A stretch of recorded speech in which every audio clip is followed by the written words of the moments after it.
Durante mucho tiempo, Marcos pensó que había nacido con un cuerpo equivocado. No porque fuera disfuncional, sino porque parecía atraer miradas que dolían. Desde niño, cada paso que daba en el colegio era una prueba de resistencia. Los comentarios, las risas contenidas, y a veces no tanto, las miradas rápidas y los silencios cargados de juicio. Aprendió, desde muy temprano, que el mundo era un lugar donde había que esconderse si uno no encajaba en la forma que se esperaba. No odiaba a nadie en particular. No culpaba a sus padres, ni a sus compañeros, ni siquiera a la sociedad, aunque con el tiempo aprendería que esta última tiene mucho que ver. Lo que sí aprendió fue a dirigir ese odio hacia sí mismo. Se convirtió en un maestro del camuflaje. Usaba camisetas 2 tallas más grandes. Se reía antes que los demás para no parecer herido. Fingía indiferencia, pero por dentro, cada palabra se quedaba como un cristal astillado en el pecho. A los 17, escribió en su diario: si pudiera arrancarme esta piel, lo haría sin pensarlo. Nadie lo sabía. Nadie imaginaba que detrás de ese joven aparentemente reservado había una guerra constante entre lo que era y lo que sentía que debía ser. La universidad no fue mejor. El cambio de ciudad le dio una libertad extraña, pero no la usó para reinventarse. La usó para desaparecer. Dejaba que el tiempo lo arrastrara, comía sin mirar lo que comía, dormía sin querer despertar. Y a veces pensaba que su cuerpo era una cárcel con barrotes de grasa, de vergüenza y de resignación. Pero la vida, incluso en su monotonía más cruel, tiene una forma inesperada de sembrar semillas. Una tarde de abril, sin ninguna razón lógica, se quedó viendo un documental sobre el cuerpo humano. Nada de fitness, nada de rutinas imposibles. Solo biología pura, músculos, articulaciones, sistemas complejos, respiración. Y por primera vez, vio su cuerpo no como un enemigo, sino como una maquinaria admirable que había aguantado años de castigo sin rendirse.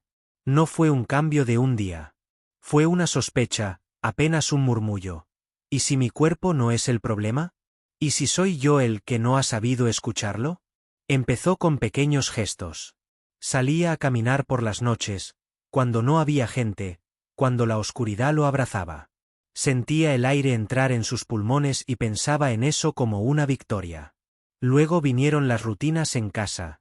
5 flexiones, luego 10.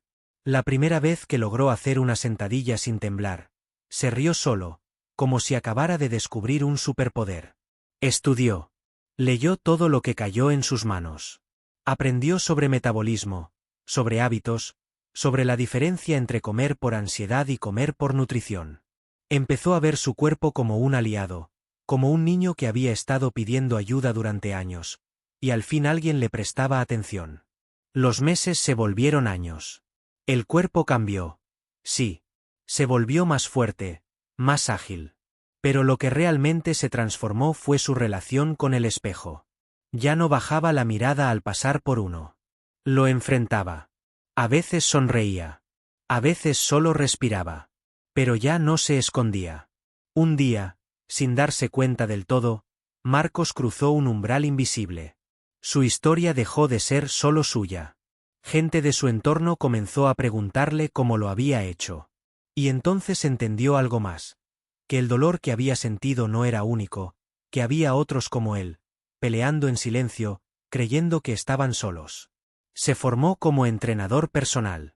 No porque quisiera mostrar abdominales en redes sociales, sino porque quería hablarle a esa versión de sí mismo que aún vivía en otros.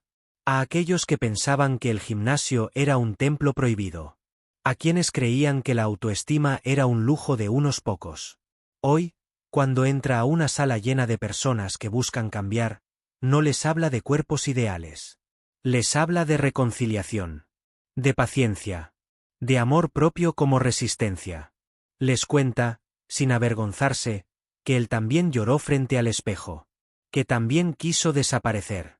Pero que se quedó. Y que se quedó para pelear. No contra su cuerpo, sino junto a él. Y en cada cliente que se atreve a dar el primer paso, Marcos ve algo más que un futuro cuerpo tonificado. Ve esperanza. Ve dignidad. Ve el milagro de alguien que decidió, como él, Dejar de odiarse para empezar a vivir.